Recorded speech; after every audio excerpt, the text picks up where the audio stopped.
life. Sometimes you need somebody that's going to stick with you. And she never criticized me. And I'll never forget the day that she said, very point blank, right to my face, Jeff, you need help.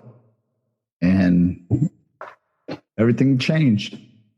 Well, you know what, Jeff? You're so blessed. And the rest of us are blessed also, because you never gave up. You almost did a lot of times, but you're sharing what you went through with everyone else because you care about people. If we played the dating game, you and I, and it might not be politically correct, or maybe it is politically correct now, who the heck knows? But if we did this thing where I got behind the curtain and they asked you a question and I already filled out the answer that I thought you were going to say, everything with you, I'll just skip the fun part. It's all about family, Jeff. Throughout your book, all you talk about is family, and giving your time to your family and making for more experiences and being there for them. And Mother Teresa has a quote right under your section on family. What can you do to promote world peace? Go home and love your family. Absolutely. Because they're the only ones that are going to be in your corner, come thick or thin. They're the ones that show up. And if not, then they're not part of your family. But my experience has shown me that they're the ones that show up. And for a long time, those were the ones that were receiving the most abuse from Jeff Heiser. And I mean, not in a sense that I was hitting anybody, but, you know, they had to put up with my stuff. Like my youngest son says, you're just full of shenanigans. So without your family, who do you have? I mean, think about that, Steve. Who do you have? You know, and your family's not necessarily your blood people or blood relatives. I have a friend that, I've known both of these guys since I was 10 years old. And we talk all the time on the phone. We text each other. We discuss things, and they feel just like my brothers. I mean, and I would be really, really saddened and hurt if anything ever happened to them. I mean, the one individual, he was a very special person in the military, and if it wasn't for him, I mean, he's the one that gave me the quote about never give in, never give up, never surrender. And I'll never forget the day he told me that, because I was talking to him about, I think it was going to be the end for me. And he made it very clear, you never do this. You never give in, you never give up, and never surrender, because there's always hope in it. And family's a very important thing. I mean, you know that. Yeah, you met one of my older sons. I mean, and you've been through a lot. Yeah, it's we honor our family. Our family is important, and that's why I had to make the changes. If you read the book, you'll see that's one of the very first and most important things why I needed a change, because I was on the verge of losing my family, and I had to make these changes. Well, we're glad that you did. I'll just put in, I Googled a lot of scripture like I like to do on mindset, because that's the theme of today's show somewhat.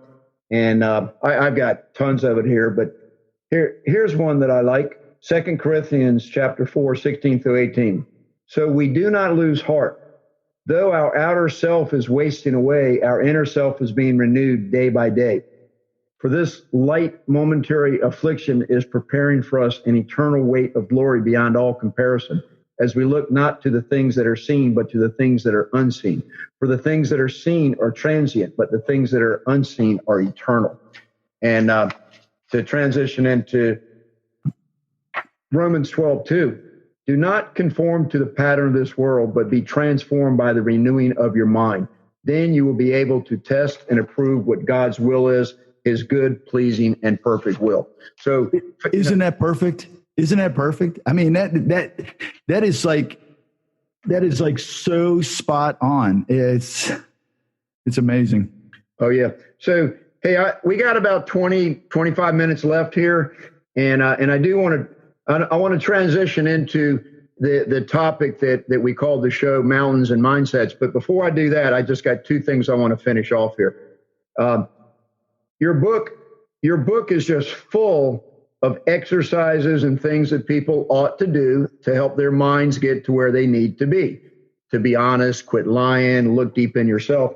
But in this part here, it's about composure.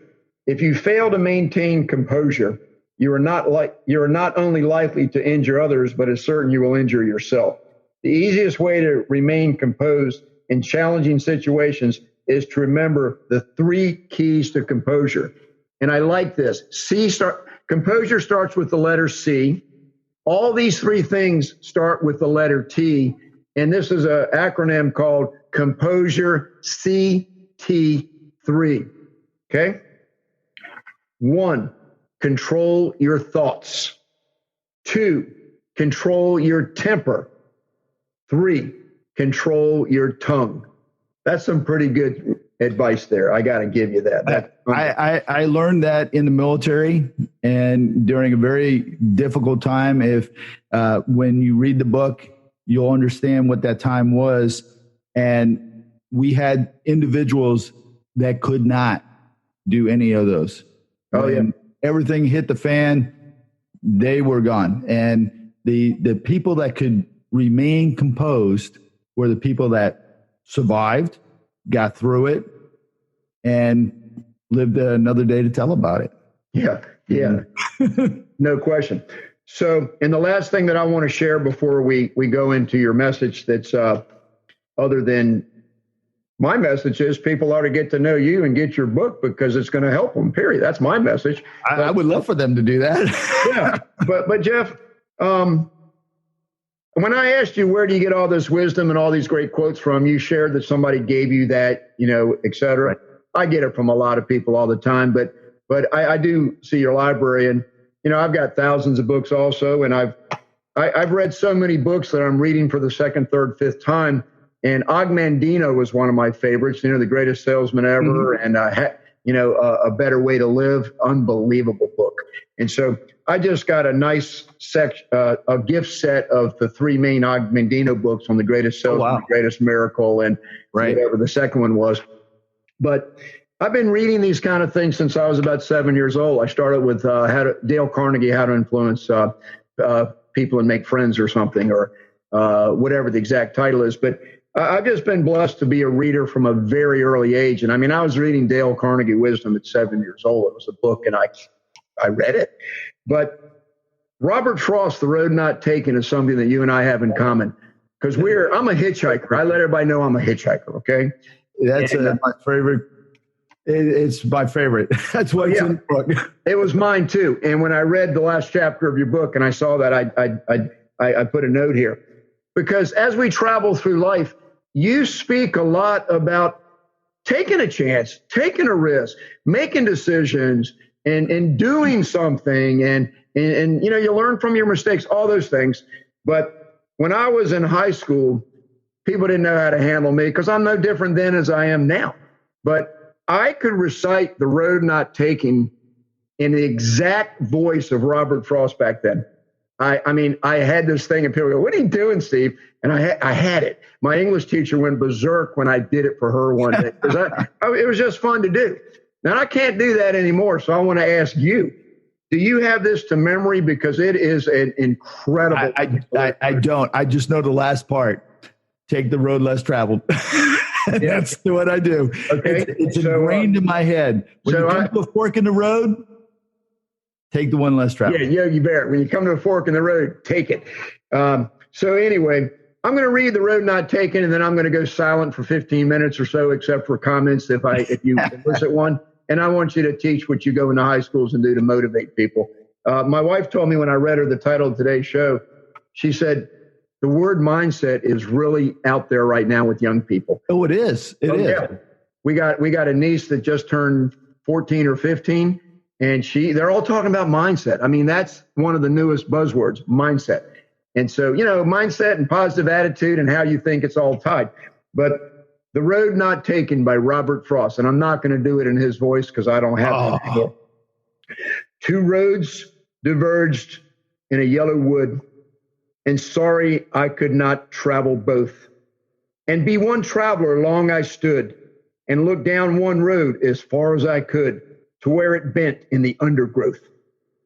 Then took the other as just as fair, and having perhaps the better claim, because it was grassy and wanted wear. Though as for that, the passing there had worn them really about the same. And both that morning equally lay in leaves no step had trodden black.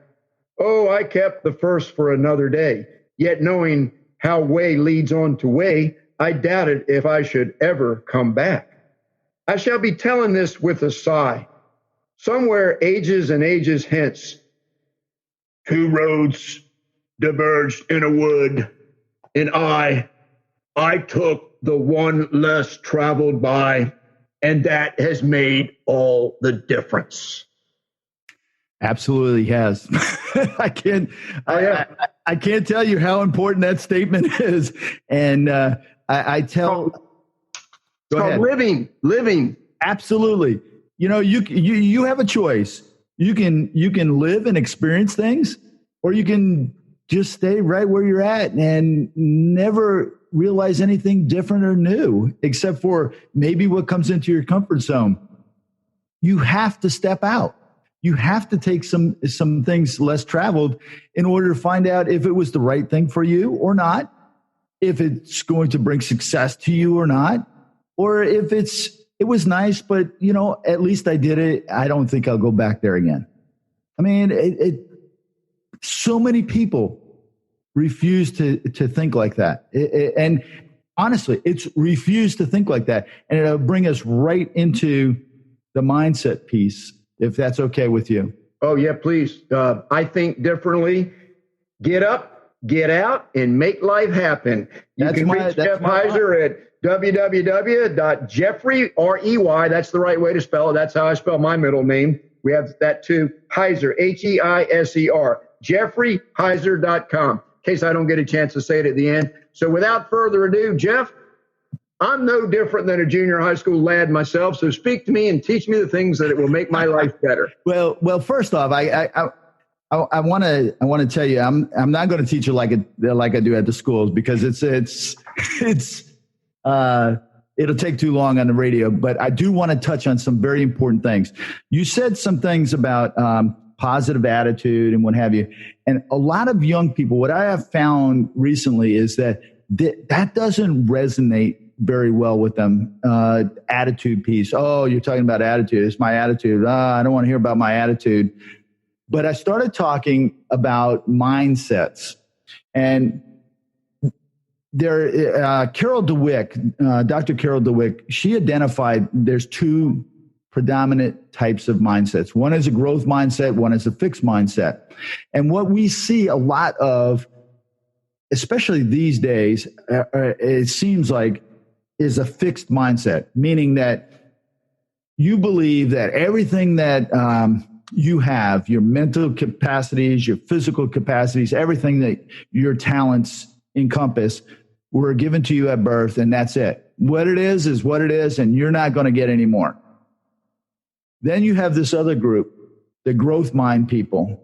And those are the people that believe, if I work hard enough, if I put enough dedication into it, at some point I'm going to either accomplish this, or I'm going to be successful in this, or I'm going to find out that maybe I need to move on to something else.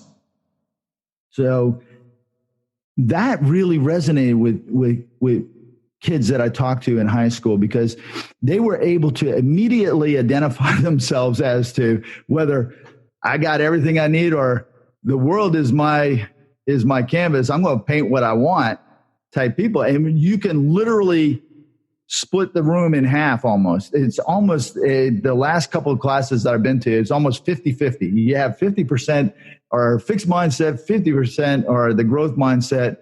And by the end of my presentation with them or talk with them, I've converted most of the classroom over. And I talk about mountains in and use it as a metaphor. And the metaphor